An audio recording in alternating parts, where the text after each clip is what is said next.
कुछ मांग लो। बलि कहने लगा महाराज हम आपसे क्या मांगे, हम आपसे क्या मांगे, हम आपसे कुछ नहीं मांगेंगे। अंत में यही वार्ता चल रही थी, तब तक बलि की रानी तारा आती है, फटकार करके उस परम पिता परमात्मा से क्या कहती है, आज बड़े दानी बन रहे, क्या कहते हो मेरे पति से आप कुछ मांग लो। अभी क्या कहने लगी, सुनो। तारा कहने लगी, अरे होरी लत्या की तई पृथ्वी, एक होरी नाम का पक्षी होता है, वो कभी पृथ्वी पर कदम नहीं रखता है। आज वही बात कहने लगी तारा, अरे होरी लत्या की तई पृथ्वी, अब तब हूँ तक भूमि पे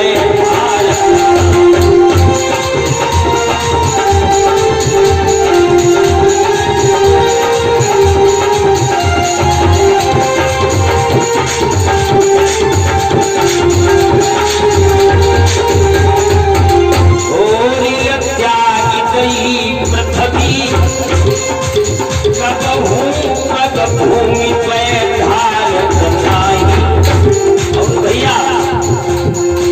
जगबा चकई निज रैनी कती, जगबा चकई निज रैनी कती, कबहू एक पास में भारत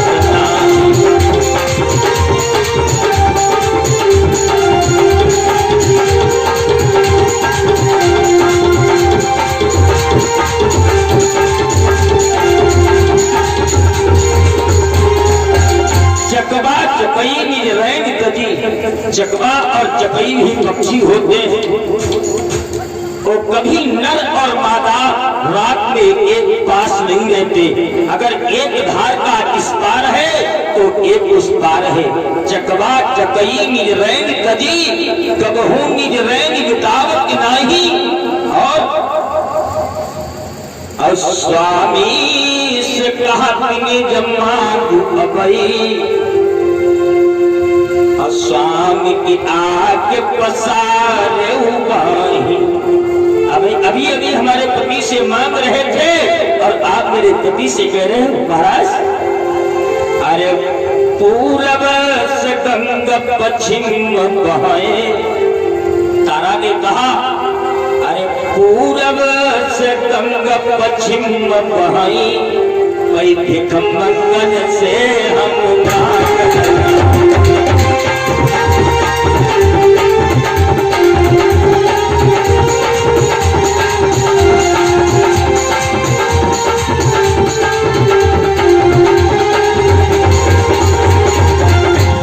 भिखमंगों से हम नहीं मांगते। ऐसे फटकार करके जब तारा ने कहा तब भगवान कहने लगे, सुनो बलि, अगर तुम नहीं मांग रहे हो तब भी तुमको बगैर मांगे हम दे रहे हैं। क्या दे रहे हो? कहा यहाँ का राज आप देवराज इनको दे दीजिएगा और आप पाताल लोक का राज दे दीजिएगा। ठीक है, हम चले जाएंगे।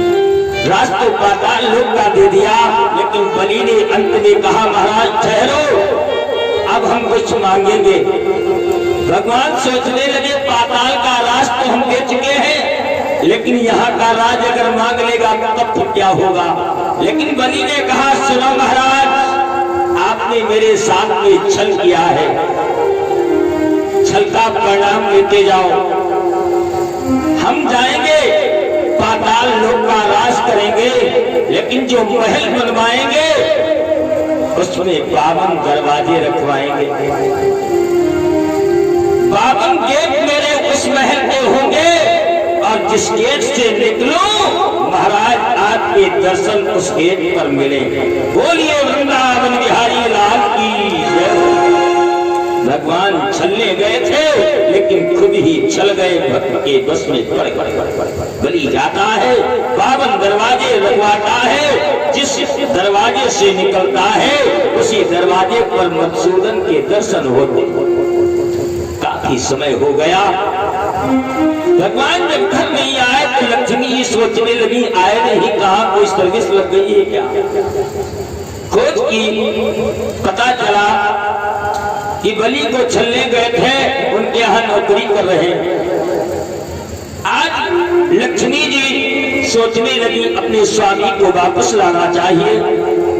श्रावण की पूर्णिमा थी, पहले रक्षाबंधन नहीं मनाया जाता था। जब लक्ष्मी जी ने सोचा कि आज श्रावण की पूर्णिमा है, लाओ आज नया उत्सव लेकर के कोई नया त्योहार मना करके आज बलि के द्वार पर जाओ। आज लक्ष्मी जी बलि के यहाँ बहन बनकर के गई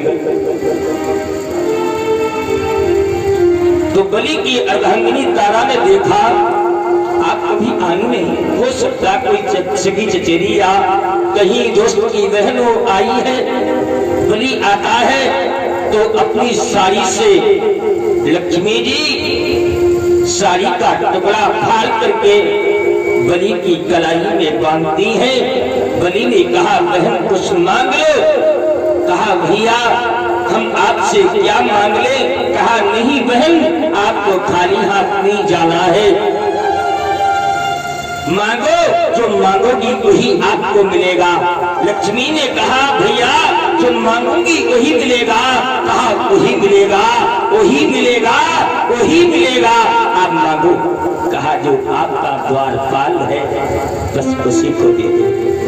बलि जड़ों पर गिर गया, अरे मेरी माँ मेरी बहन सब कुछ आप ही हो, लक्ष्मी आई हो। आज कहा ले जाओ। आज मुक्त करवाया लक्ष्मी ने बावन भगवान को। इस तरीके से सुखदेव ने कहा राजन जो आपने बलि की चर्चा श्रवण करने को कहा था तो आपको मैंने श्रवण करवाई है। सुखदेव जी महाराज गंगा के किनारे बैठे उन परीक्षित महाराज को प्रभु की पावन चर्चा को श्रवण करवा रहे हैं। आइए दोबार प्रभु का संकीर्तन फिर आगे की चर्चा। राधे अलवेली सरकार जगेरा राधे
कि मैंने सुना है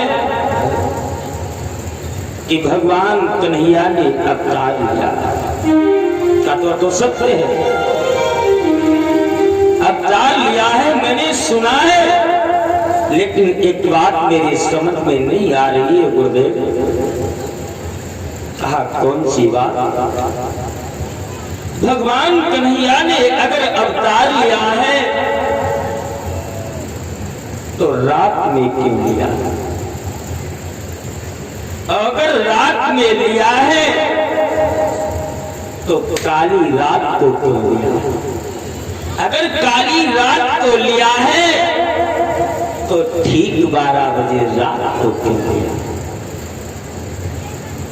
सुखदेव ने कहा राजन, बड़ा सुंदर विषय है, बड़ी सुंदर चर्चा है। आप जन्म से लेकर के सारी चर्चा को सुन लीजिएगा, हम आपको श्रवण करवाएंगे। सुखदेव ने कहा राजन,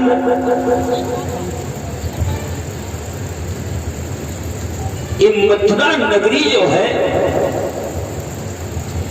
आज तक आप लोगों ने जाना होगा, सुना होगा कि यहाँ के राजा उग्रसेन जी महाराज था।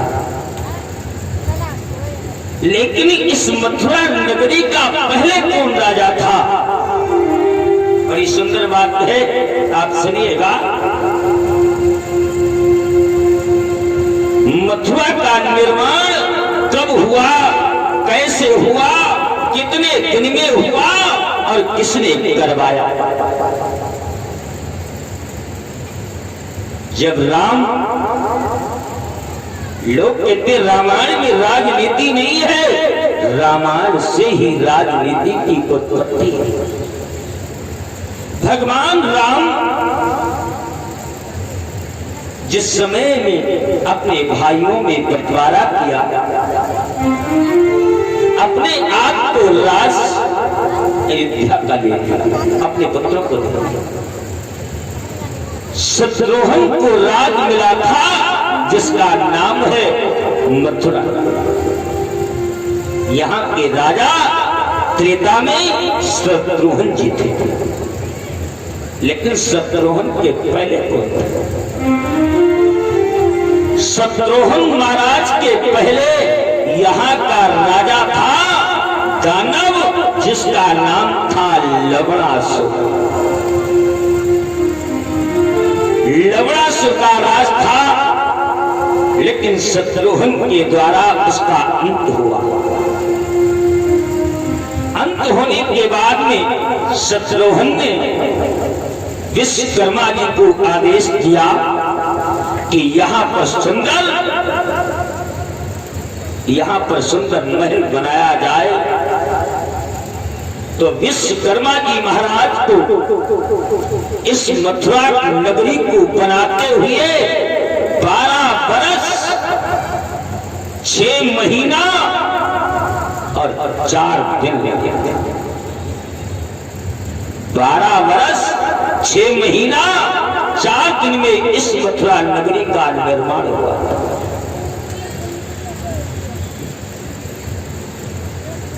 अब तो जो है उस नगरी त्रेता तक तो रहे, लेकिन द्वापर में उग्रसेन जी महाराज वहां के राजा बड़ा सुंदर राज शासन चलाते रहे।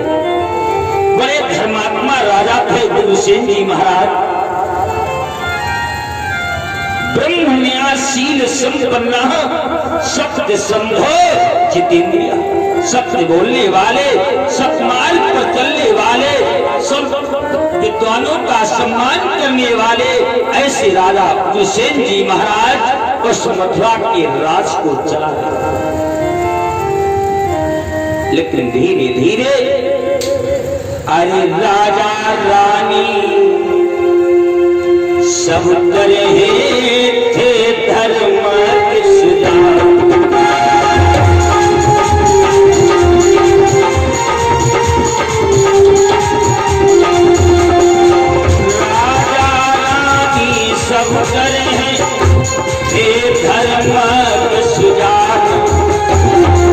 लेकिन आधी उम्र तक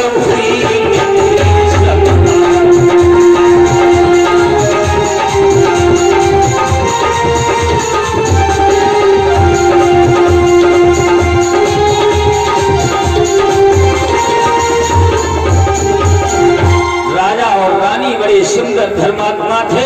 पत्नी भी ऐसी थी जिसका नाम था पवन रेखा।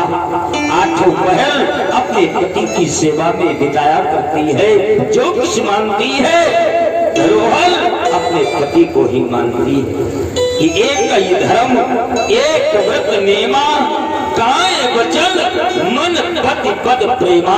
हर समय अपने पति की सेवा करती है, पति की आज्ञा का पालन करती है। आजकल की नहीं भैया, पहले की बात थी कि हर समय अपने पति की सेवा किया करती थी वो माताएं। और धीरे धीरे उग्रसेन जी महाराज की उम्र होती चली जा रही, लेकिन कोई चिंता नहीं है। ठीक है, मेरी प्रजा पुत्र है, कोई बात नहीं। इस तरीके से राज बड़ा सुंदर तरीके से चला रहे। लेकिन एक दिन पवन रेखा कहने लगी अपने स्वामी उग्रसेन जी महाराज से, महाराज आज महलों में मुझे अच्छा नहीं लग रहा है। मेरा मन कर रहा है कि जाकर के अपनी वाटिका में घूम करके वापस चली आऊं। ठीक है, जाओ, चली जाओ, घूम करके चली आना। रथ को तैयार करवाया पवन रेखा ने, अपनी सहेलियों को बिठलाया, कहा चलो घूमने के लिए चला जाए।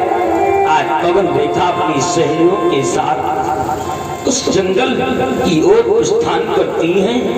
वहां घूमने के लिए जैसे चली, वैसे वो प्रभु की माया जो थी वो घट जाती है। बड़ी तेजी से आंधी और तूफान आ गया। जो सहेलियां थी वो पवन रेखा से दूर हो। पवन रेखा अकेली खड़ी है उस वन में। तब तक एक दानव आता है, रूप उग्रसेन जी महाराज का बनाए हुए खड़ा है। कहने लगा, महारानी आप डरो मत, हम आए, हम आपको बचाएंगे, आपकी रक्षा करेंगे। पवन रेखा ने समझा कि मेरे उग्रसेन जी महाराज आए, क्योंकि रूप वो ही था। आज पवन रेखा कहने लगी, महाराज आप महल छोड़ करके कैसे चले आए? कहा, आप चली आई, मुझे महलों में अच्छा नहीं लगा, इसलिए मैं भी आपके पास। इशारे में आज थोड़े भाव उस राक्षस ने बताए। उस राक्षस का नाम दुर्मलिक है। दुर्मलिक राक्षस ने उग्रसेन का रूप धारण करके कहा, मेरी आप भाव को समझो, मेरी इच्छा को आप पूर्ण करो। आज उस दुष्ट राक्षस ने पवन रेखा के पतिव्रत धर्म को नष्ट कर दिया। उग्रसेन का रूप धर दुर्मलिक नामी नीच, रानी के निकटस्थ हो काम डोर की खींच। आज पतिव्रत धर्म को जब नष्ट कर देता है, अरे धोखा देकर नीच ने किया सती संभोग, प्रकट हो गया अंत में निश्चर का संयोग। आज पतिव्रत धर्म को जब नष्ट कर देता है, अंत में पवन रेखा समझ गई मेरे स्वामी नहीं है, ये तो कोई दानव है। आज तत्काल श्राप देने के लिए तैयार हो जाती है। लेकिन पवन रेखा जब श्राप देने के लिए तैयार हुई तो राक्षस कहने लगा, मैंने आपके साथ में दुर्व्यवहार नहीं, मैंने कोई आपके साथ में पाप नहीं किया है। पवन रेखा कहने लगी, अरे नीच, तूने मेरे पतिव्रत धर्म को नष्ट कर दिया, फिर भी कहता है मैंने परोपकार किया है। आज तुझे जीवित नहीं छोड़ूंगी। लेकिन राक्षस कहने लगा, मेरी बात सुन लीजिए, उसके बाद में आप मुझे श्राप दे दीजिए। कहा, कौन सी बात? कहा, एक जन्म की छोड़ दो, तुम्हारे 7 जन्मों तक कोई संतान नहीं होने वाली थी। इस जन्म की बात छोड़ो, तुम्हारे 7 जन्मों तक कोई संतान नहीं हो सकती थी। लेकिन अब अरे हमरे तुमरे अंश दे हुई है बालक में।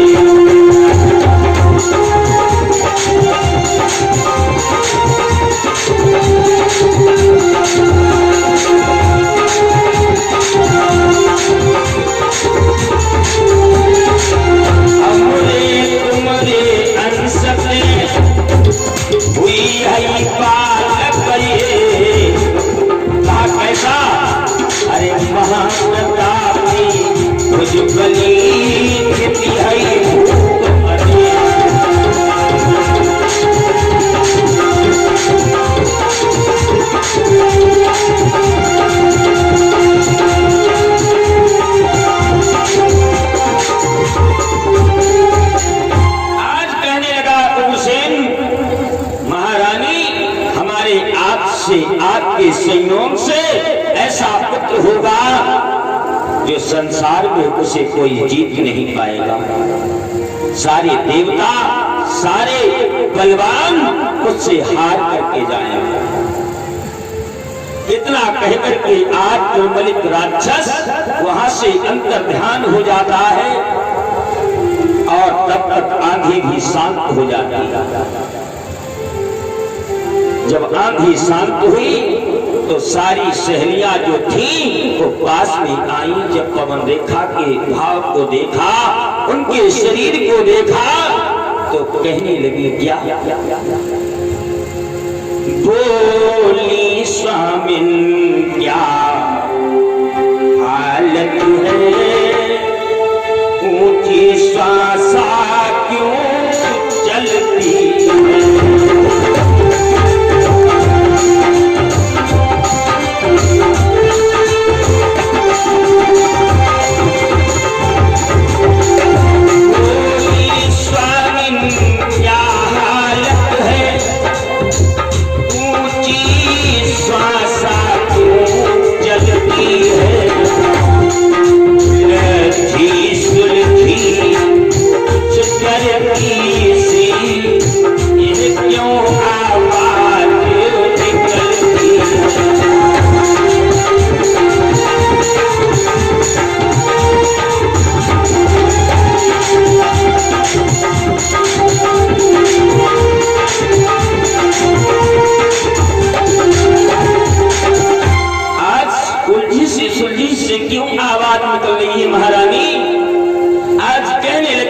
देखा सुनो कि रानी बोली तुम निकल गई, बंदर ने मुझे पछाड़ दिया।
उसने सारा श्रृंगार बिगाड़ दिया, सारी साड़ी को फाड़ करके चला गया।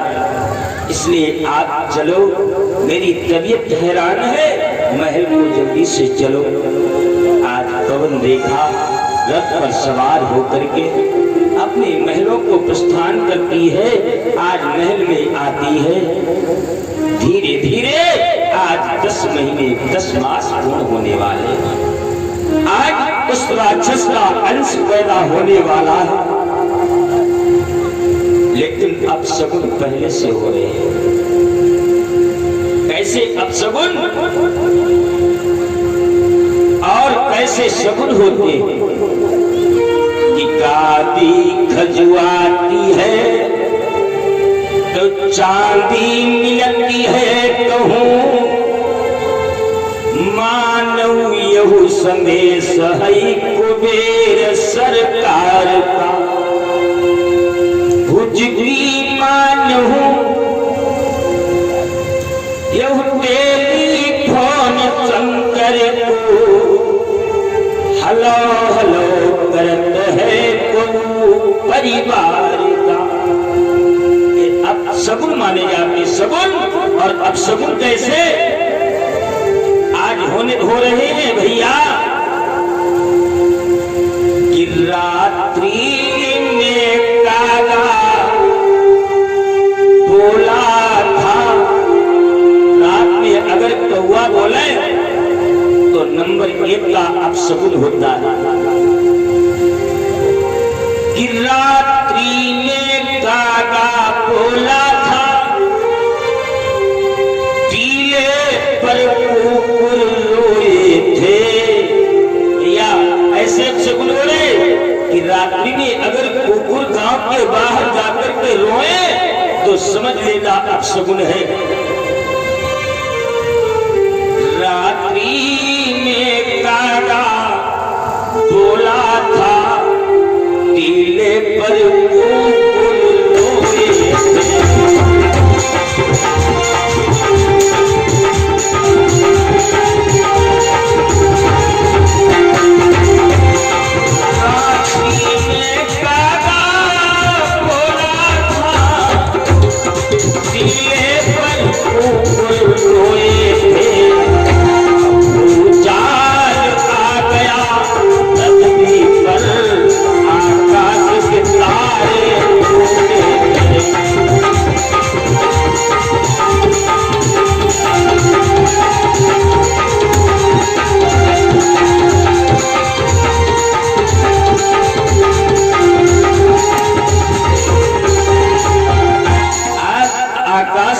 तारे टूट करके जमीन पर गिर रहे थे, पृथ्वी पर भूचाल आ गया। ऐसे अपशगुन हो रहे भैया। अब तो जो है समय धीरे धीरे आ गया। जब समय आया तो कौन सी घड़ी में आज कंसराज पैदा हुआ भैया। अरे कंपित नभ में पड़ गया मलिन सूर्य का भेष, घोर घड़ी नक्षत्र में प्रकट हुआ कंसेश। गलंत मूलम जन्म भोल का सारी अपशगुन होने लगी। अब तो जो है और पैदा हुआ वैसे बोलने लगा, चलने लगा, बालकों को मारने लगा। वो तो राक्षस था, अत्याचार करने लगा। पैदा होते ही पता नहीं कितने बालकों को मार डाला, पता नहीं कितने बालकों को औघड़ घाट उतार करके जीवन को समाप्त कर दिया। इस तरीके से आज उपद्रव करने लगा। अब तो धीरे धीरे जब कुछ और सयाना हुआ तो वो अपनी सेना बनाने लगा। अपनी सेना में सल, तोसल, मुष्टिक, चालूर, अघासुर, बकासुर, प्रलंबासुर इत्यादि सभी वीरों को बुला करके कहने लगा, सुनो राजा अब हम बनेंगे, आप सब लोग मेरा काम करो। अब तो राजा बन गया। उग्रसेन से कहने लगा, आपने बहुत दिन राज किया, अब तुम्हारी उम्र राज करने की नहीं रही, आप बैठो राजा हम बनेंगे। राजा बनकर के उसने अत्याचार करना प्रारंभ कर दिया भैया।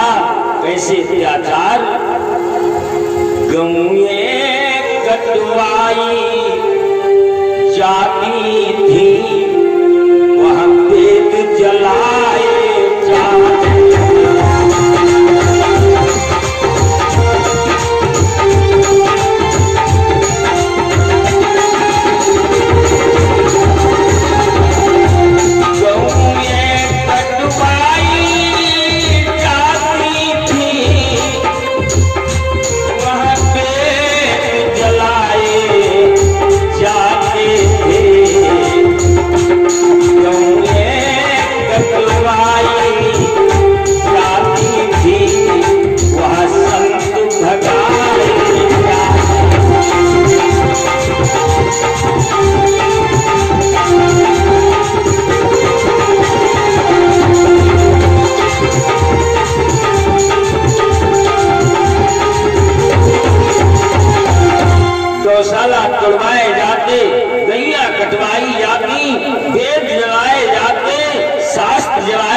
आक्रमण मार करके भगाए जाते, अब तो सब गुरुद्वारा मंदिर आज तोड़वाने लगा। उग्रसेन जी महाराज कहने लगे, बेटा ऐसा मत करो, राजा ऐसा होना चाहिए, प्रजा का पालन करना चाहिए।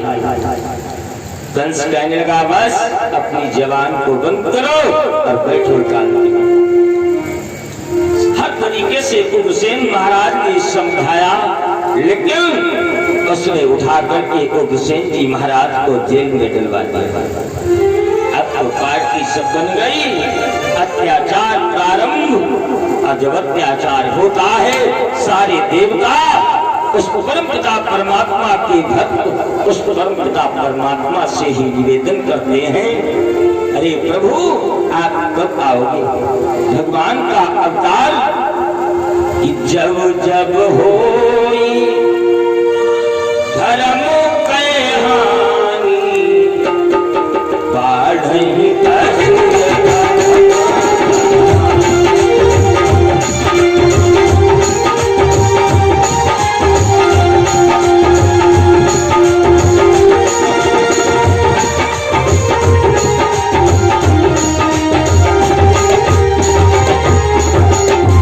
जब जब होई धर्म कै हानि बाही असुर अधम अभिमानी, तब तब धरि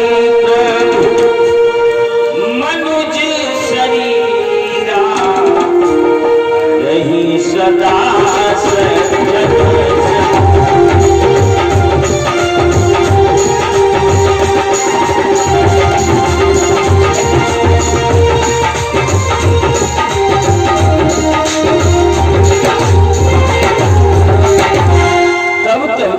मनुज शरीरा हरे सदा सज्जन सुपीरा।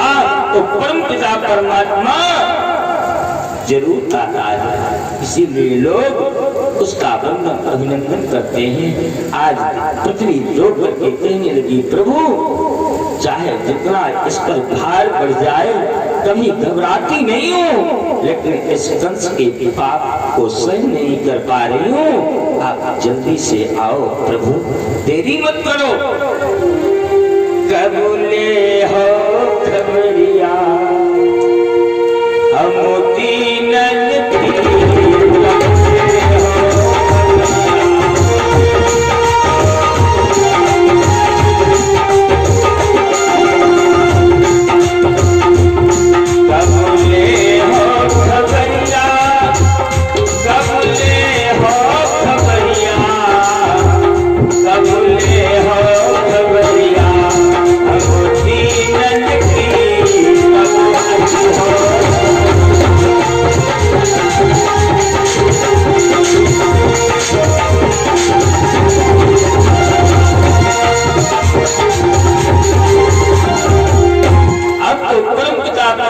से कहने लगे, सारी देवी और देवता, प्रभु आपको मेरी सुध नहीं है, आपको मेरी खबर नहीं है, एक दशक कब तक उठाऊंगी? भगवान कहने लगे, मधुसूदन कहने लगे, तो मदन मोहन कहने लगे, आप चिंता मत करो, अब तो हम आने वाले। इधर कंसराज का दरबार लगा है, सारे दैत्य दानव बैठे हैं, एक से एक वीर बैठे हैं। एक दिन में कंसराज के मन में बात आ गई। कौन सी? कंसराज के चाचा देवक की, देवक महाराज की एक पुत्री थी जिसका नाम था देवकी।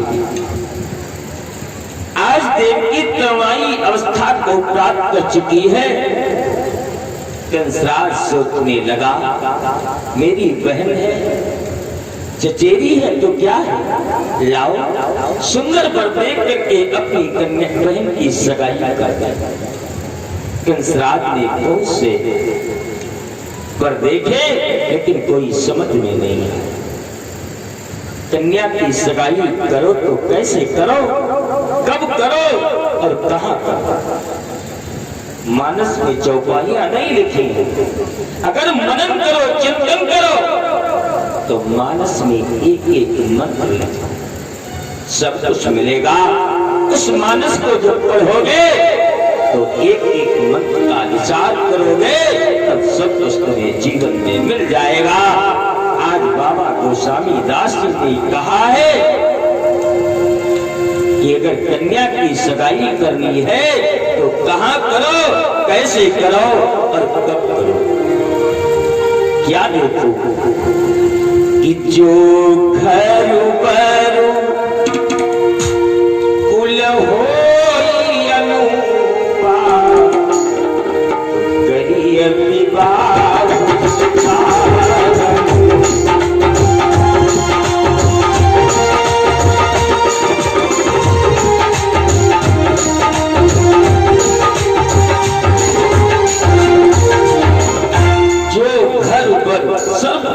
देखिए कि घर की चाल चलन कैसा है, रहन सहन कैसा है। नंबर 2 पर बर देखिए, बर कैसा है।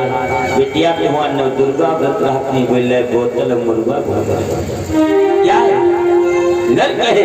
उसी प्रकार से सोचा कंसराज ने, चलो हम तो अत्याचारी है, दुराचारी है, लेकिन मेरी बहन जो है वो पुजारी है, व्रत रहती है, तो ऐसा ही व्रत देख करके कन्या बहन की सगाई। बहुत से बालक देख डाले लेकिन कोई समझ में नहीं आया। क्यों नहीं आया कि देखे ऋषि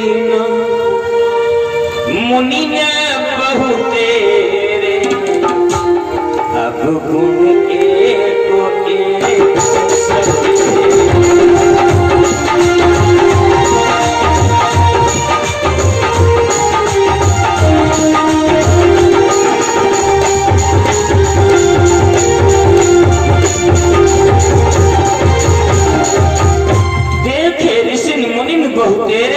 अवगुण एक एक सब केरे। आज सबके अंदर अवगुण मिले, नई शादी की। उसके बाद में एक दिन की बात है, वसुदेव जी महाराज कर चुकाने के लिए कंसराज के दरबार में। आज कंस ने कर नहीं लिया वसुदेव जी महाराज से, कहा कर नहीं लेंगे आपसे। कहा क्यों भैया, आप राजा हो, कर लेते हो, कर लो ना। वसुदेव जी कहने लगे कर लीजिए। कंस ने कहा हम आज से आपका कर जो है माफ कर देते हैं। कहा क्यों? कहा आप मेरी बहन के साथ में सगाई, मेरी देवकी बहन है, आप उसके साथ में शादी कर लो। वसुदेव जी महाराज कहने लगे कंसराज मैं शादी नहीं करूंगा। क्यों? कहा मेरे घर में 17 रानियां हैं।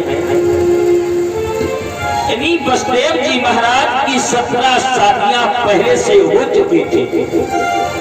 सभी रानियां महल में थी। 18वीं जो है आज देवकी की शादी हुई। वसुदेव जी महाराज कहने लगे भैया कंसराज मेरी उम्र हो चुकी है, अब शादी करने की इच्छा नहीं है, अब हम शादी नहीं करेंगे। कंसराज कहने लगा वसुदेव जी जो मांगोगे वो सब कुछ तुम्हें मिलेगा, लेकिन शादी जरूर कर लीजिएगा। वसुदेव जी कहने लगे वैसे तो बहुत बड़े मित्र हैं, आप कभी अजमा लेना। आपके साथ में पढ़ाते रहे, आपके साथ में चलते रहे, बड़े परम मित्र हैं, बड़े परम हितैषी हैं। अगर आपकी कन्या है और अपने मित्र से कहो आपका लड़का है शादी कर लो, देखो फिर बताए, बात खत्म हो गई। फिर पूछो अभी घर में सलाह नहीं पड़ी है, बता दें। शादी का नाम लेते ही लड़के के पिताजी जो है लड़का अगर हो गया दूसरे का बता। परीक्षित जी कहा रोज कहा बता मैं महाराज इतने लड़का बारात वाले आओ, लड़का हमारा बारात हमने को काहे नहीं कहेंगे। हम कहा थे 50 लाख, कोई 40 लाख देते, कोई 35 लाख। हमने को कहा हुई जी ऐसे 10-5 लाख में निपटाया जा रहा। अनमोल कहा ना है भाई ठीक ना है, मास्टरी के अलावा कुछ और कोई बोचा इसलिए शादी करो, आपका जीवन दाम्पत्य जो है सही तरीके से बन जाए, आपके विचार मिल जाए, दहेज क्या रखा है। और जीवन साथी अगर सच मिल जाएगा, जीवन में आनंद आएगा। दहेज लोग देते हैं और बाद में 10 गुना करके ले लेते हैं, ऐसा है। दहेज लेने वालों को कहो कि आप उनका बना हुआ भोजन मिल जाए, जीवन में सोचना मत। टिफिन होटल से आएगा अनमोल जी, क्योंकि आप नौकरी वाली ढूंढ रहे हो ना, तो तुम भी जाओगे ड्यूटी, वो भी जाएगी, शाम को टिफिन साथ में जो लगवा कर के लाना, खाना क्यों क्या। बोलिए राधा रमण भगवान की जय। टाइम कहाँ, लेकिन नहीं, आज वसुदेव जी महाराज कहने लगे अब हम शादी नहीं करेंगे। बहुत समय तक कंसराज ने समझाया, जब नहीं माना अंतोगता तलवार को निकाल करके खड़ा हुआ। वसुदेव से कहा शादी के लिए हाँ करते हो या ना करते। वसुदेव जी महाराज उस कृपाण को देख करके कहने लगे बस शादी पक्की। दुनिया चमत्कार को नमस्कार करती है भैया, भगवान राम की कोई पूजा नहीं करता ना। भगवान कैसे, रामायण पढ़िएगा, अयोध्या कांड में श्लोक लिखा है कि नीलांबुजस्यामल कोमलांगम। राम कैसे सुंदर है, नील कमल के समान सुंदर है, किसी ने प्रणाम नहीं किया ना। कि नीलांबुजस्यामल कोमलांगम सीता समारोपित वाम भागम। सीता जी विराजमान है वाम अंग में, लेकिन प्रणाम किसी ने नहीं किया ना। प्रणाम कब राम को किया गया कि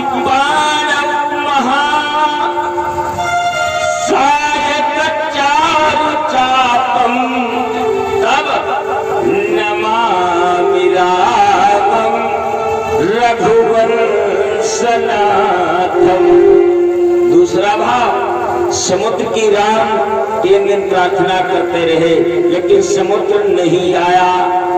कि विनय मानती जलद जल कये 3 दिन।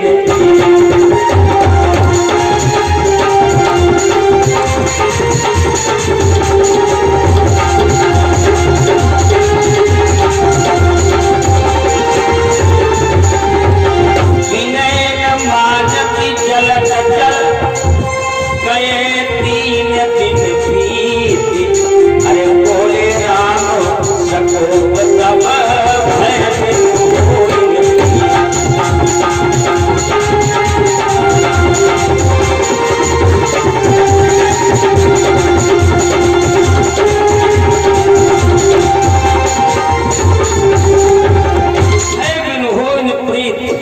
बिना भय के प्रीते नहीं। भगवान राम को किसी ने नमन नहीं किया, उसी प्रकार से जैसे कृपाण निकाली, वसुदेव जी ने कहा शादी पक्की, तलवार अंदर करो। कहा पक्की, कहा पक्की, बिल्कुल पक्की, मोहर लग गई। अब आप जा नहीं सकते हो, यही शादी करो, बारात अपनी बुलवाओ, सब कुछ तुमको दहेज में देंगे और उसके बाद में शादी कर लो, फिर चले जाना। वसुदेव जी कहने लगे कि हमको महल तक जाने दो, जाकर के बारात को लाने दो, जरूर बारात लेकर के आएंगे। अब तो वसुदेव जी महाराज को कंस ने कहा कि ठीक है वसुदेव जी महाराज बात के धनी हैं, बात के पक्के हैं, इनको जाने दो। वसुदेव जी महाराज अपने महल को, अपने नगर को वापस आए और आकर के बारात की तैयारियां करने लगे। बारात को सजा करके मथुरा नगरी कंसराज की बहन देवकी के साथ सगाई करने के लिए आज बारात साथ लेकर के नगर के समीप पहुंचे। कंसराज ने जैसे सुना भैया कि आई बारात सुनी पाई, आगवनी शीघ्र पठाई।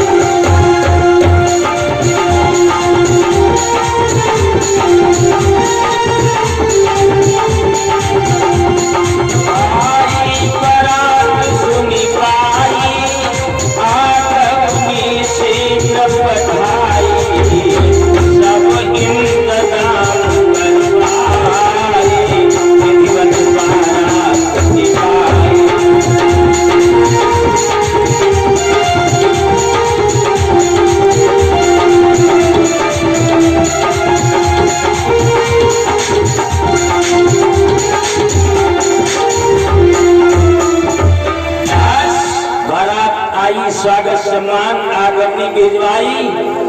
उसके बाद में कंसराज ने अपनी बहन देवकी की सगाई कंसराज के साथ वैदिक विद्वानों के द्वारा, वेद मंत्रों के द्वारा आज विधिवत अपनी बहन देवकी के हाथ पीले करता है।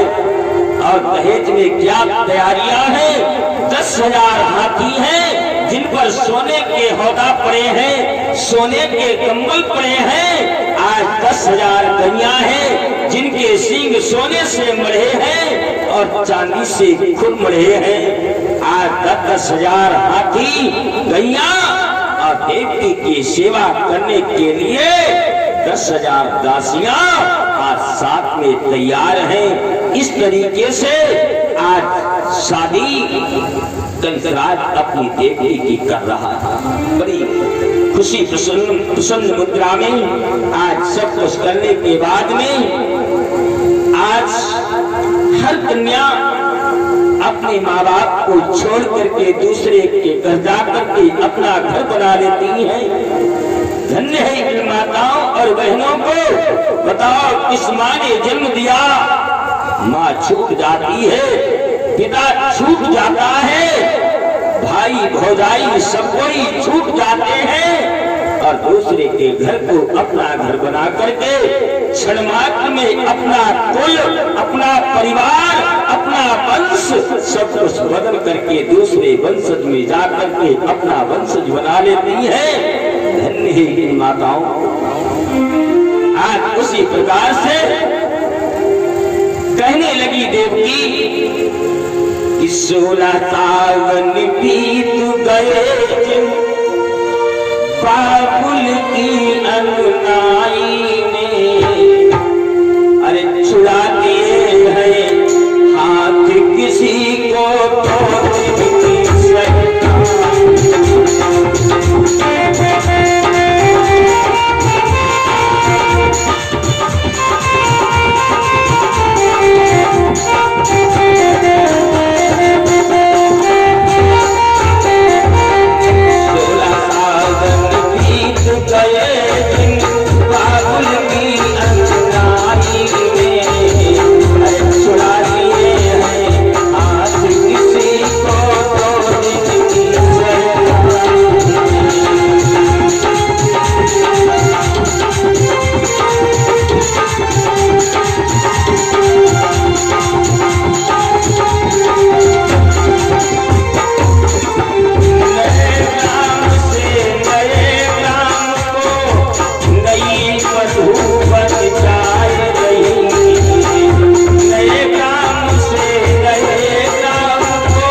तैयारी हो चुकी है। आज कंसराज इतना खुश है, इतना पसंद है भैया कि देवक में सब आनंद सहित वैदिक ब्याह विवाह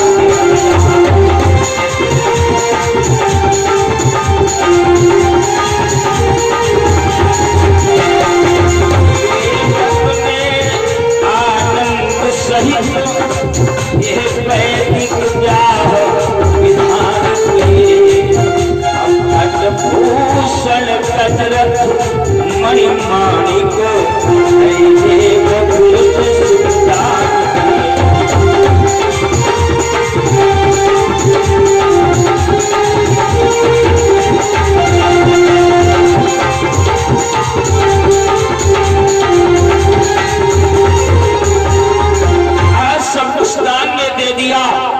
उसके बाद में जिस रथ पर देवकी बैठी थी आज उस पर इतना खुश है, इतना पसंद है, आज कंसराज सारथी बन जाता है कि रथ में देवकी जा रही थी, पीछे से एक साला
थोड़ी दूर तक चले वैसे प्रभु की माया आप देखें, आवाज आती है।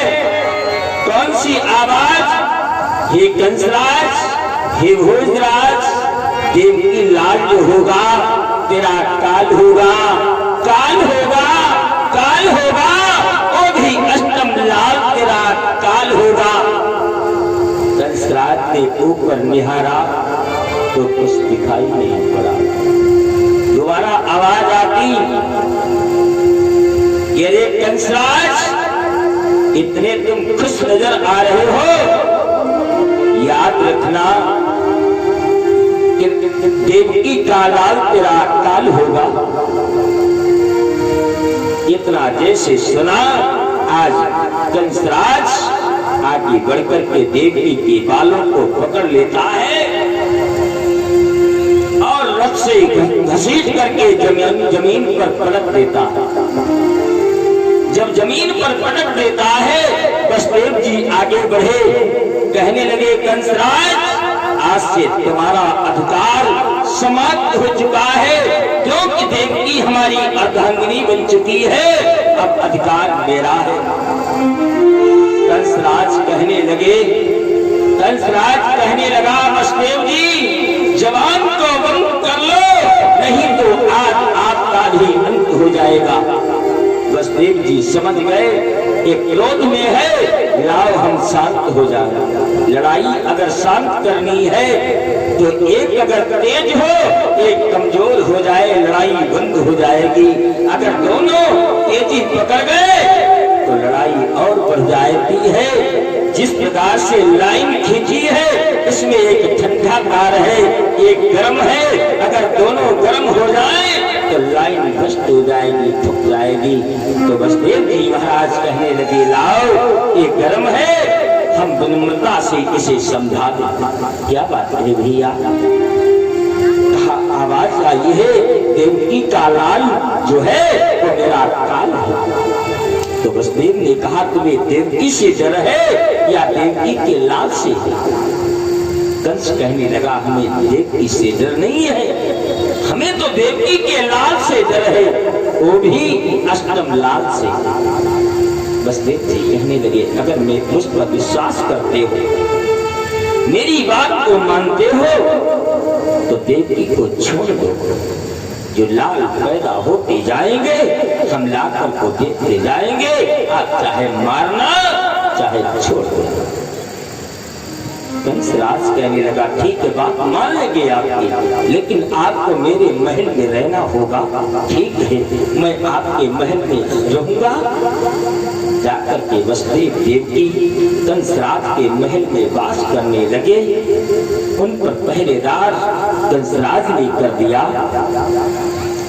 अब तो कंसराज इधर समय गिन रहा है। धीरे धीरे देवकी ने प्रथम पुत्र को जन्म दिया। वसुदेव जी महाराज मारे खुशी के फूल झूम उठे। देवकी कहने लगे, स्वामी आप खुशी मत बनाओ, खुशी मत मनाओ, जाओ मेरे वीरन को वचन दिया है, कंसराज को से जो वादा तुमने किया है, इस लाल को ले जाओ, उन्हें देकर के आओ। आज वसुदेव जी महाराज उस बालक को गोदी में लेकर के कंसराज के दरबार में पहुंचे और कंसराज से कहने लगे, भैया लीजिए, ये प्रथम बालक को देवकी ने जन्म दिया है। आज वसुदेव जी महाराज के हाथों से बालक को ले लेता है, लेकिन उसके अंदर कुछ समय के लिए सद्बुद्धि आ जाता है। कंसराज कहने लगा, भैया वसुदेव जी इस बालक को ले जाओ, 7 बालकों को अपने पास में रखना और 8वां बालक जो पैदा हो उसको लेकर के यहाँ चले आना। वसुदेव जी मारे खुशी के झूम उठे। तत्काल लंबे कदमों से आए देवकी से कहने लगे, भूखा भेड़िया जो था उसने अपनी शिकार को छोड़ दिया। देखिए सोचने लगी, बात तो जरूर है कोई। इधर वार्ता चल रही वसुदेव और देवकी की, और उधर देवलोक में नारद बाबा से कहा, ये तो समय जो है चल जाएगा कंस का, यहाँ से जाओ। कहाँ? कंसराज के दरबार में अगर बालकों को छोड़ता जाएगा तो उसके बाप का घड़ा भर नहीं पाएगा। आज नारद बाबा देवलोक से प्रस्थान करते हैं। कहाँ आते हैं? सभी लोग बोलिएगा, श्रीमन नारायण नारायण नारायण।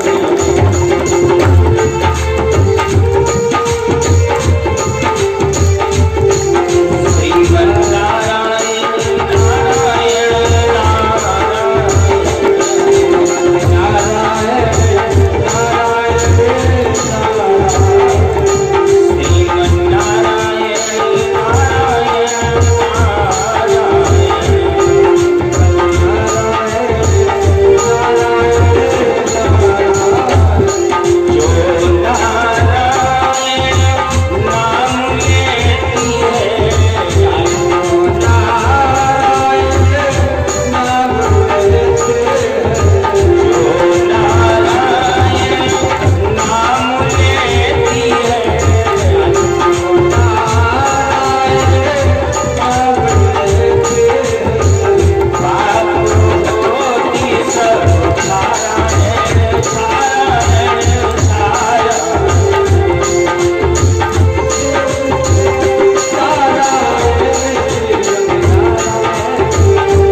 नारद बाबा पहुंचे।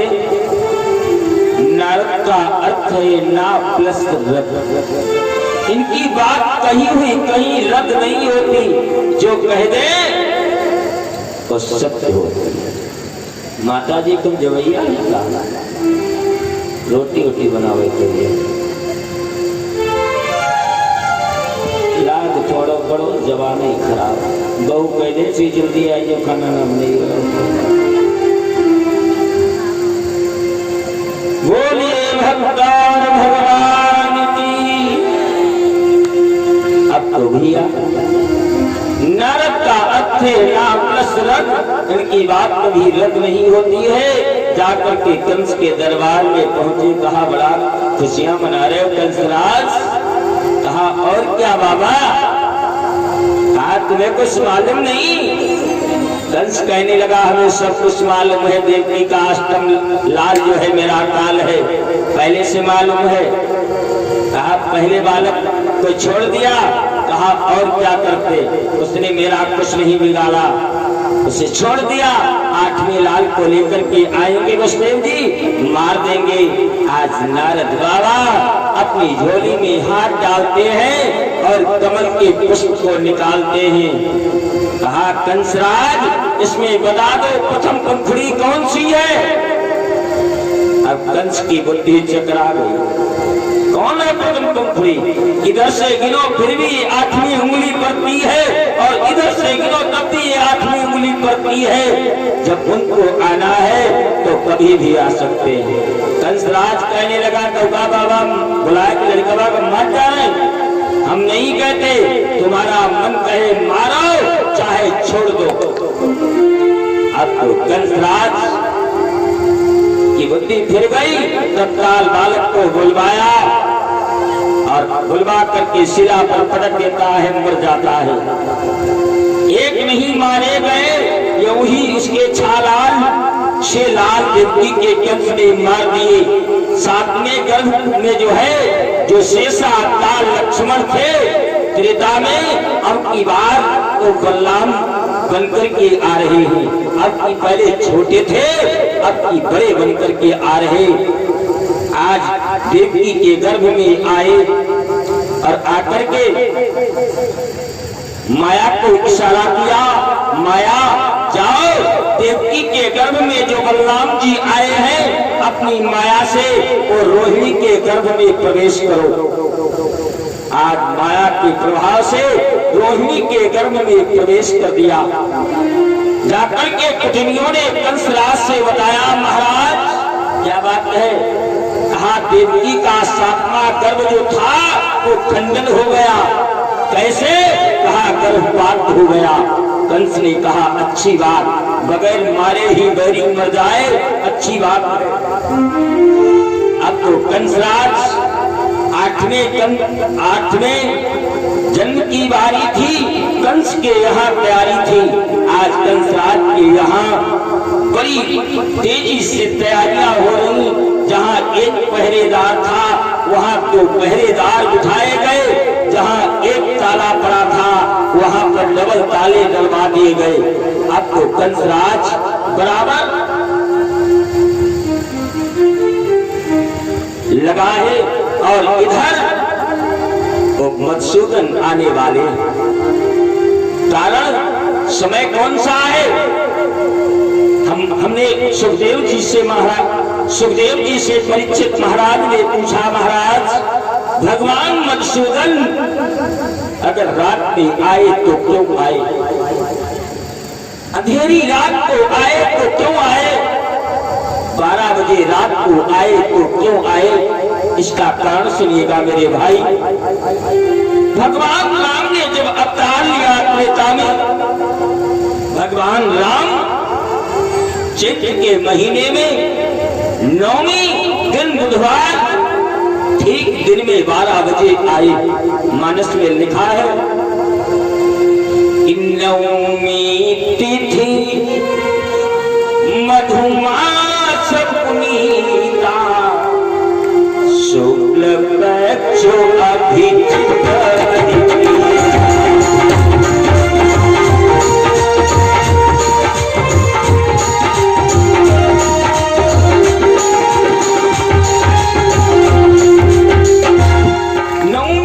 मधुमास पुनीता शुक्ल पक्ष अभिजित हरिपुनीता। 9वीं तिथि बुधवार दिन ठीक 12 बजे आई। सारे देवी देवता भगवान राम के दर्शन करने के लिए आए। आगे पढ़िएगा। मानस में ठीक 12 बजे थे दिन के, लेकिन अंधेरा हो गया।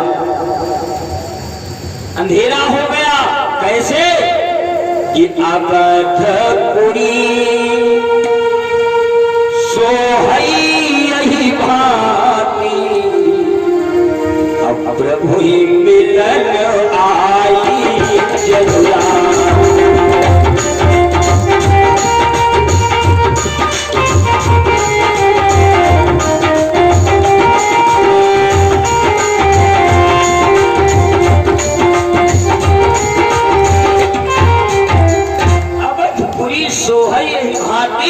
अब प्रभु मिलन आई जन राती। ठीक 12 बजे रात को अंधेरा हो गया। क्यों? रात्रि दर्शन करने के लिए दिन में आ गया। आज दिन कहने लगा कि अभी तुम्हारा समय नहीं हुआ, आपका आगमन कैसे हो गया? तो रात उस पिता परमात्मा राघवेंद्र सरकार से कहने लगी, प्रभु मैंने कौन से पाप किए? आप जब कभी आते हो दिन में आते हो, हमारे घर आज तक नहीं आए, क्या कारण क्या है?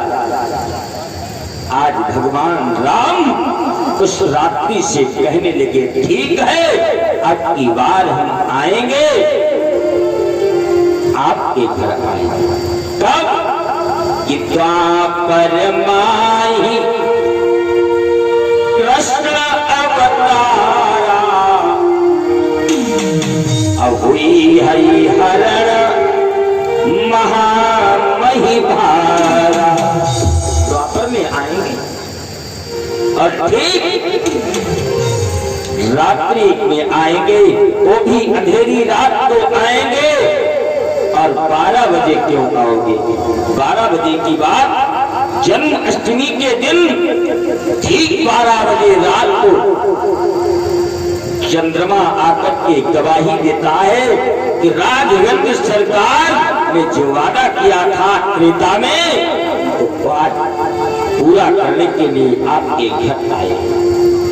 क्योंकि गवाही में वो चंद्रमा था, तो ठीक 12 बजे जब कृष्ण आए तो चंद्रमा भी 12 बजे उदय होता है, तब आकर के गवाही देता है जो प्रभु राम ने वादा किया था, आज वो सारा वादा उन्होंने पूर्ण किया है। इसीलिए भगवान कृष्ण भी रात में आने वाले हैं। वो भी कौन सी रात है? भादों की कारी रात्रि अष्टमी थी, और थोड़ी थोड़ी बरसा का पलता रिमझिम फुहारा था। वसुदेव देव की भैया कि वसुदेव देव की बंद थे कारागार बीच, अपनी बेड़िया थी लगा पहरा करारा था। बोले कृष्ण भगवान की जय हो। अब तो क्या हुआ? अब तो सर्वप्रथम आकर के भगवान बालक का रूप नहीं धारण किया, पहले साक्षात आकर के जेल के अंदर अपने जो है वसुदेव पिता को और देवी को दर्शन देते कि ससंग चक्रम सकरीट कुंडलम, शंख चक्र गदा पद्म सबको शोभा दे रहा है। आज जेल की दीवारें चमकने लगी। वसुदेव ने देवी से पूछा, प्रिय क्या तुमने कुछ देखा है? हाँ मैंने देखा है। क्या देखा है? एक बालक है, उसके हाथ में शंख चक्र गदा पद्म सब कुछ शोभा दे रहा है। तुमने भी देखा? कहा हाँ हमने भी यही देखा। तब तक भगवान मधुसूदन आकर के सामने कहने लगे, सुनो हम आपके पास में आने वाले हैं, दिन आपके पास रुकेंगे नहीं। एक बात और है कि भगवान कन्हैया ने देवकी का दूध क्यों नहीं दिया, गोदी में क्यों नहीं रुके, क्यों नहीं? ये तो सभी के कंस के डर के मारे चले गए, लेकिन ऐसा नहीं है। भाव बड़ा सुंदर है। भगवान राघवेंद्र सरकार जिस समय में लंका पर विजय प्राप्त करके आए, कैकेयी ने वरदान मांगा था कि तापस वेश विशेष उदासी 14 वर्ष राम वनवासी। तो कैकेयी से सभी लोग कहते हैं बड़ी अभागिनी, तुमने राम को वनवास दे दिया। क्यों? लोग कहते आज के दिन पर सुनाते हैं कि राम को कैकेयी ने ही वनवास दिया। ऐसा नहीं है, राम ने खुद कैकेयी से वनवास मंगवाया। कैकेयी ने नहीं मांगा, राम ने खुद वनवास मंगवाया है। ये बचपन की बात है। एक बार चारों भैया खेल रहे थे और खेलते खेलते राघवेंद्र सरकार एकांत में जाकर के बैठे। जब बैठ गए, किसी के बुलाए से न बोलते हैं, न उठते हैं, न कुछ खाते हैं, न कुछ पीते हैं। सब बुला करके हार गए। अंत में कैकेयी जाती कहने लगे, कैकेयी भैया राम क्या बात है? तब राम ने कैकेयी से कहा, माँ चल सकता हूँ, खा सकता हूँ, पी सकता हूँ, लेकिन आप मेरा कहना मानोगी? कहा, अवश्य मेरे लाल, तुम्हारे समान मुझे भरत नहीं प्यारे, क्योंकि मानस में लिखा है मोरे भरत राम दुई आँखी। क्या कैकेयी राम को वनवास दे सकती थी? कहने को लोग कहते हैं, गलत कहते हैं। कैकेयी ने खुद कहा है कि मोरे भरत राम दुई आँखी, सत्य कहाऊं लिखी शंकर साखी। क्या कैकेयी राम को वन को दे सकती थी ना? आज राम ने कहा, मेरी माँ इतने समय पर, ऐसे समय पर, इस तिथि पर, इतने दिन में आपको हमारे पिता से मेरे लिए 14 वर्षों का वनवास मांगना होगा। तब तो आज जल पीऊंगा, नहीं तो प्राणों का अंत कर दूंगा। सुनती है, बेहोश हो जाती है, लेकिन बाद में होश में आती, बेटा राम कि तुमने मुझसे क्या मांगा? लेकिन खैर, आज वही भाव दूसरा। जब राम लंका पर विजय प्राप्त करके आए, पहले कौशल्या से नहीं मिले, पहले सुमित्रा से नहीं मिले, अपनी प्रजा से नहीं मिले, सर्वप्रथम राघवेंद्र सरकार किससे मिले? कि प्रभु जाना कैकेयी लगानी, प्रथम तासु गृह गए भवानी। प्रथम नंबर में राम कैकेयी को भवन में लेटी थी, जाकर के अपनी माँ कैकेयी से मिले। कैकेयी से जाकर के जब मिले तो कैकेयी से कहा, माँ आपको भवन में क्यों लेटी हो, क्या कारण है? तो कैकेयी कहने लगी, भैया राम, आज मेरे सर पर कलंक लगा है, आपको मैंने वन दिया है, आपको मैंने जंगल भेजा है, इसलिए मेरे सर पर कलंक लगा है। तब राम ने कहा, माँ लोग कहते बन गए, बिगड़ गए, आपकी कृपा से, आपके आशीर्वाद से, आपके प्रताप से राम बन गया, राम बन गया, राम बिगड़ा नहीं है, राम बन गया है, राम बन गया है।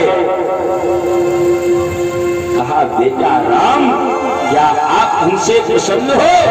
कहा, बिल्कुल माँ। कैकेयी ने फिर कहा, बेटा दो वरदान और चाहिए। दो वरदान फिर मांगे हैं। पहला वरदान कौन सा मांगा? जिस समय से कैकेयी ने राम को वनवास मांगा था, उस दिन से भरत ने अपनी कैकेयी माँ से माँ नहीं कहा। एक प्रेम था भरत का। भरत ने अपनी माँ से क्या नहीं कहा कि बर मांगत तो भईन पीरा, गिरी जीभ मुख परे कीरा। क्या राम को वनवास देते समय तुम्हारी जबान में कीड़े नहीं पड़ गए? क्या तुम्हारे कटकट के जमीन गिर नहीं गई? इस प्रकार से राम से कहा, बेटा राम हमारा अकेला भरत बालक, उससे एक बार माँ कहलवा दो, दूसरा वरदान मेरी गोदी में आ जाए। अगर पसंद हो तो एक बार भरत से माँ कहलवा दो, दूसरा वरदान आप मेरी गोदी में आ जाओ। राम ने कहा, माँ गोदी में नहीं आऊंगा, लेकिन प्रयास करता हूँ, भरत से जरूर कहूंगा आपको माँ कहे। राम ने भरत को बुलाया। राम आज बड़े होकर के छोटे भाई के सामने हाथ जोड़ करके खड़े हुए और क्या कह रहे हैं कि राम ने कहा, भैया भरत मेरी बात सुन लो। दादा कौन सी बात कहो? क्या धन्य है प्रेम उस भरत और राम का। भूतो न भविष्य न हुआ है, न होने की उम्मीद कि राम ने कहा कि मांगता हूँ भीख रोकर भरत बोले तात ये भी सहूंगा। दादा ये क्या कर रहे हो कि भैरव तुम्हारा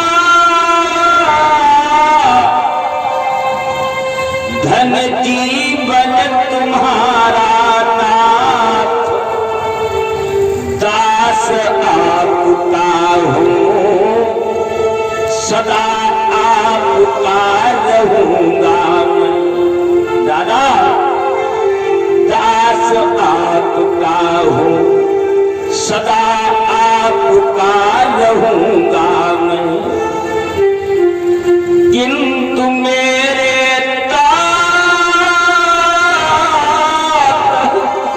दादा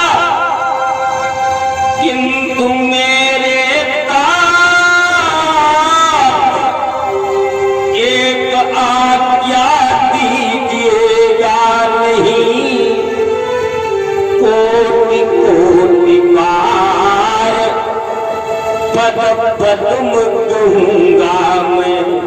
दादा जिसने तुम्हें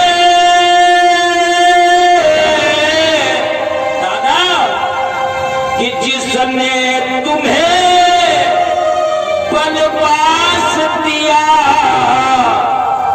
उस कैकेयी अभागिन से, दादा उस कैकेयी अभागिन से मात न कहूंगा। एक प्रेम था। आज उसी प्रकार से बताओ, इधर आज गोदी में तो आए मधुसूदन आने वाले, लेकिन दूध नहीं पिया। उधर यशोदा कौन है? यशोदा कौशल्या देवकी कैकेयी। इधर अंतुगत्वा भगवान मधुसूदन ने कहा, मैं आऊंगा लेकिन आपके पास में नहीं रहूंगा, आपको गोकुल को भेजना होगा। ठीक है, सारी बातें बताई। कहा मेरे भक्त वहां पर दो हैं, बाबा नंद और मैया यशोदा, हमें उनके पास में जाना है, उनके पास में रहना है, क्योंकि वहां पर मुझे लीलाएं करनी है, बाल लीलाएं करनी